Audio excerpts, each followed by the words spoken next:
नमस्कार शिक्षक बंधू आणि भगिनींनो, ज्या पत्राची आपण आतुरतेने वाट पाहत होते ते पत्र अखेर निर्गमित झाले आहे. आत्ताच जाहीर झालेल्या पत्रकाप्रमाणे यावर्षी चट्टोपाध्याय वरिष्ठ वेतन श्रेणी आणि निवड श्रेणी प्रशिक्षणासंबंधी नोंदणी व वेळापत्रकाचे पत्रक जाहीर झाले आहे. तर सुरुवात करण्यापूर्वी एक आग्रहाची विनंती आहे की आपल्या चॅनलला आपण अजूनही सबस्क्राईब केले नसेल तर सबस्क्राईब करून घ्यावे. चला तर सुरुवात करूया आजच्या महत्त्वपूर्ण शैक्षणिक व्हिडिओला. आपण पाहू शकता या पत्रकाप्रमाणे 16/4/2026ला हे पत्रक जाहीर करण्यात आलेलं आहे. शिक्षक बंधूंनो, दिनांक 16/4/2026 रोजी शालेय शिक्षण व क्रीडा विभागाचे वरिष्ठ व निवड श्रेणी प्रशिक्षण 2026 करिता ऑनलाईन नाव नोंदणी करण्याबाबतचे पत्र प्राप्त झाले आहे. प्रशिक्षणाकरिता नाव नोंदणी ऑनलाईन पद्धतीने 29/4/2026 पर्यंत करता येणार आहे.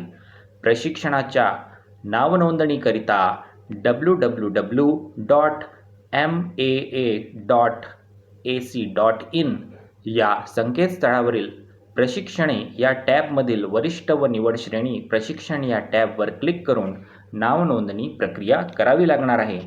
तर या पत्राच्या अनुषंगाने आपण पटापट नजर टाकूया आणि काही महत्त्वाचे विषय समजून घेऊया.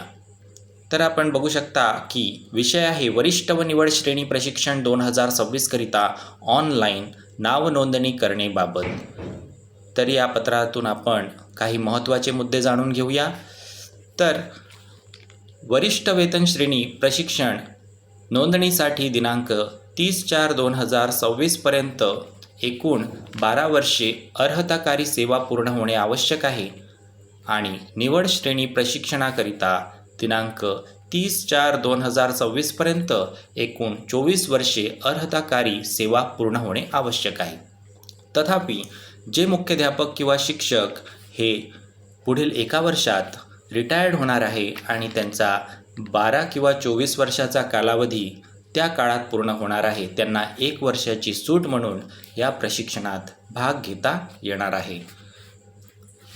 प्रशिक्षण नोंदणी दिनांक 20/4/2026 रोजी सकाळी 11 वाजेपासून 29/4/2026 रोजी संध्याकाळी 6 वाजेपर्यंत सुरू राहील. कोणत्याही प्रकारची मुदतवाढ येणार नाही याची आपण नोंद घ्यायची आहे. आता आपण जाणून घेऊया हे प्रशिक्षण किती गटामध्ये चालणार आहे. तर प्रस्तुत प्रशिक्षणासाठी पुढील प्रमाणे 4 गट करण्यात आलेले आहे. गट क्रमांक 1 जो प्राथमिक गट आहे, गट क्रमांक 2 माध्यमिक गट आहे, गट क्रमांक 3 उच्च माध्यमिक गट आणि गट क्रमांक 4 अध्यापक विद्यालय गट. यापैकी आपले बहुतांश जिल्हा परिषद कर्मचारी हे प्राथमिक गटातून नोंदणी करणार आहेत. मान्यताप्राप्त कला व शारीरिक शिक्षकांनी माध्यमिक व उच्च माध्यमिक गटातील संबंधित पर्याय निवडून प्रशिक्षणासाठी नोंदणी करावी. प्रशिक्षणावेळी ऑनलाईन नोंदणी करताना आपल्याला काही महत्त्वाच्या गोष्टी लक्षात ठेवायच्या आहे. त्यावेळी आपला अचूक Shalarth ID, email ID, mobile क्रमांक इत्यादी महत्त्वाची माहिती सोबत ठेवायची आहे.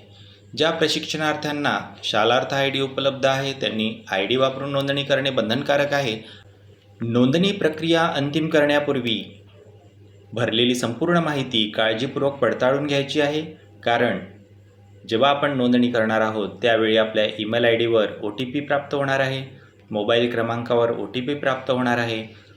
त्यानंतर ईमेल ID व मोबाईल क्रमांकाचे व्हेरिफिकेशन होणे आवश्यक आहे.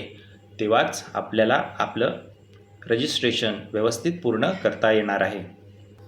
प्रस्तुत प्रशिक्षणासाठी आवश्यक शासन निर्णय, सूचना, मार्गदर्शन पत्र, संदर्भ साहित्य, व्हिडिओ हे www.maa.ac.in या वेबसाईटवर उपलब्ध आहे.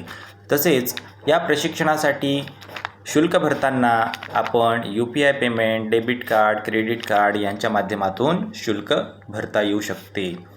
सदर प्रशिक्षण शुल्क प्रति प्रशिक्षणार्थी 2,000 रुपये, ते पण ना परतावा या पद्धतीचे आहे. म्हणजे एकदा जर तुम्ही प्रशिक्षणासाठी शुल्क भरले की ते परत मिळणार नाही.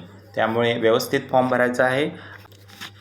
प्रशिक्षण नाव नोंदणी प्रक्रिया यशस्वी पूर्ण झाल्यानंतर नाव नोंदणीची ऑनलाईन रिसिप्ट PDF स्वरूपात जतन करून ठेवायची आहे. तसंच नमूद केल्याप्रमाणे प्रशिक्षण गट, नोंदणी क्रमांक इत्यादी तपशील त्यावर असणार आहे. नोंदणी अर्ज भरताना प्रशिक्षणादरम्यान काही अडचण उद्भवल्यास रजिस्टर ईमेल ID वरून तुम्ही या ईमेल ID वर संपर्क करू शकता. तर अशा पद्धतीने आपण आपल्या सेवेतले 12 किंवा 22 वर्ष जर पूर्ण केले असाल तर आपल्याला हे प्रशिक्षण लागू आहे. प्रशिक्षणासंदर्भात आणखी एक महत्त्वाची माहिती म्हणजे प्रशिक्षण वर्ग मराठी माध्यमातून होईल. या जे वाचन साहित्य उपलब्ध होणार आहे ते मराठीसोबतच इंग्रजी व उर्दू माध्यमातून सुद्धा उपलब्ध असणार आहे. आणि ह्या प्रशिक्षणासाठी नोंदणी करण्याचे पोर्टल हे 11 ते 1 या कालावधीत बंद राहतात. त्यामुळे 11 ते 1च्या कालावधीत तुम्ही नोंदणी करू नका अशी इथे सूचना आहे. हे प्रशिक्षण केवळ शासकीय, स्थानिक स्वराज्य संस्था, सर्व अनुदानित शाळांमधील शिक्षकांना लागू आहे. विना अनुदानित, स्वयंअर्थसहाय्यित शाळेतील शिक्षकांनी प्रशिक्षणासाठी नोंदणी करू नये. तर सर्व जिल्हा परिषदेतील सर्व शिक्षक बंधूंना विनंती आहे की त्यांनी लवकरात लवकर स्वतःचे रजिस्ट्रेशन या प्रशिक्षणासाठी पूर्ण करावे, जेणेकरून त्यांना सेवेतील लाभ घेता येतील. या प्रशिक्षणासाठी सर्व शिक्षकांना शुभेच्छा. आपल्या हक्काच्या शैक्षणिक चॅनलला लाईक, शेअर, कमेंट आणि सबस्क्राईब करा. व्हिडिओ पाहिल्याबद्दल धन्यवाद.